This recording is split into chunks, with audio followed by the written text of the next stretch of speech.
Պարզապես տեղեկատվությունը, որը տրամադրելու ենք, շատ կարճ է լինելու։ Դատական նիստը հետաձգվեց այսօր ժամը 15:00-ին կշարունակվի։ Մենք այլևս հոկտեմբերի 15-ին ենք հասել։ Նիստը սկսվեց երևի թե 20 րոպե ուշացմամբ։ 16:15 սկսվել է։ Չնայած մենք ունենք մի քննչական խումբ, որը բաղկացած է 53 քննիչներից, բայց չհասցրեցին ժամը 16:00-ին ներկայանալ, թեև մենք բոլորս ներկայացել ենք։ Միջնորդությունը ներկայացրեց քննիչը, եթե դա կարելի է իհարկե ներկայացնել եզրույթով օգտագործել, դա իսկապես մեծ դժվարություն է իրենից ենթադրում, քանի որ քննիչը պարզապես կարդում էր միջնորդությունը, մի միջնորդություն, որը ոչ մի առնչություն չունի Սամվել Կարապետյանի հետ։ Այդ իմաստով կարծում եմ գործընկերներս էլ համաձայն կլինեն, մեր աշխատանքը կրկնակի բարդանում է։ Երբ դու գործ ունես իրավաբանության հետ, դա մեկ այլ պատմություն է։ Երբ գործ ունես մի, չգիտեմ, օրինակ կարող էին կարդալ Մխիթար Գոշի դատաստանագիրքը, որը շատ ավելի օգտակար կլիներ, կարծում եմ ընդհանրապես նաև մասնակիցների համար, բայց դրա փոխարեն ընթերցում էին մի երկար անհետաքրքիր փաստաթուղթ, որը իրավաբանության հետ կոնկրետ Սամվել Կարապետյանի գործով ընդգծենք, որևէ առնչություն չունի։ Դա տևեց շուրջ երևի թե 140 րոպե, կլորացնելով ասենք։ 2 ժամ 5 րոպե։ Լավ, պարոն Հակոբյանի ճշգրտության աստիճանը չափազանց բարձր է, այսինքն 125 րոպե ընդգծենք, այդքան ընթերցել են պարզապես միջնորդությունը, որից հետո մենք ունեցանք կարճ ընդմիջում, մի քիչ այն ավելի երկարեց, որից հետո մենք հարցերով հանդես եկանք, մեր հարցերը բավականին հստակ էին, տեղին էին, պատասխանները առնչություն չունեին հարցերի հետ։ Սա է այն մոտեցումը, մարտավարությունը, որը որդեգրվել է այս ողջ ժամանակահատվածում։ Ուղղակի պարզվեց, որ 52 թե 52 քննիչներից բաղկացած քննչական խումբը այս շուրջ 60 օրվա ընթացքում առնվազն իրենց դիրքորոշումները այդպիսին դեռ որոշ գործողություններ չեն հասցրել անել։ Դուք կարող եք հարցնել, իսկ ինչ գործողությունների մասին է խոսքը,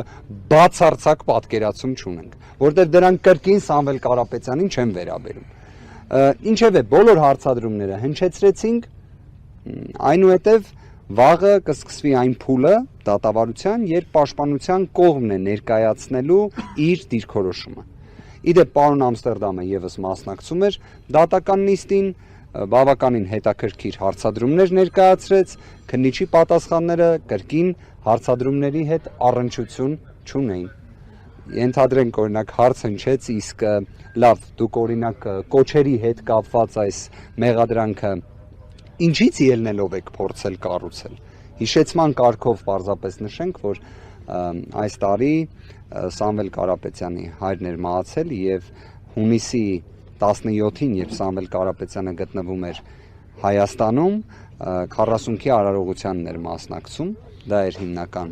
առիթը եւ պատճառը, որ վերջինս գտնվում էր հենց Հայաստանի Հանրապետությունում։ Այդ հանգամանքը եւս ընդգծվեց հարցադրմամբ, օրինակ քննիչի պատասխանը այն էր, որ իրականացվում է բազմակողմանի օբյեկտիվ լրիվ քննություն։ Խորին հարգանքով բոլոր ոստիկանների նկատմամբ, բայց վստահ եմ շատերը կհիշեն 102 կոչվող հաղորդաշարը, որի շրջանակներում միշտ նույն ձայնով մի տեքստ էր ընթերցվում, որը այդքան էլ այնպես չէ ժամանակակից աշխարհում մրցունակ է լինում։ Այդ ոճի պատասխաններ էին հնչում քննիչի կողմից։ Պարզապես եթե 102 հաղորդաշարի շրջանակներում ինչ-որ կոնկրետ դեպք էին նկարագրում, ստեղ դա էլ չկա։ Ինչևէ, ինձ գործընկերները տեղեկացրեցին, որ կարծես պարոն Ամստերդամի ասուլիսի ընթացքում հնչեցված որոշ շեշտադրումների հետ կապված որոշ մեկնաբանություններ են տեղի ունեցել, կարծում եմ աշխարհահռչակ ճանաչում ունեցող փաստաբանի կողմից իր գործունեության իրականացումը մեկնաբանել որպես գրող, իդեպ դա նույնն է, ինչ կոչ վերագրել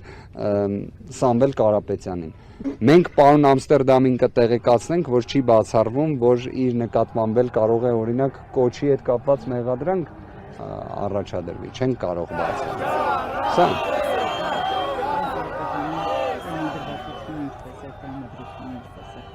կարծում եմ բոլորի համար այս մի հարցի պատասխանը առավել քան ակնհայտ է։ Կամքը, վճռականությունը ամբողջությամբ տեղն է։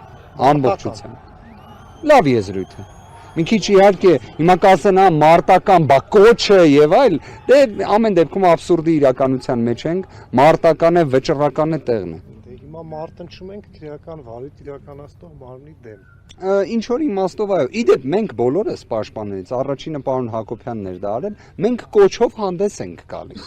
թե բարութային գործողությունների ընթացքում, թե դատական նիստերի։ Մենք կոչով հանդես ենք գալիս, որ վերադառնանք օրինականության տիրույթ, որ քաղաքական հետապնդումը դադարեցվի։ Այդ կոչը անում ենք, դրանից բխող հետևանքներով։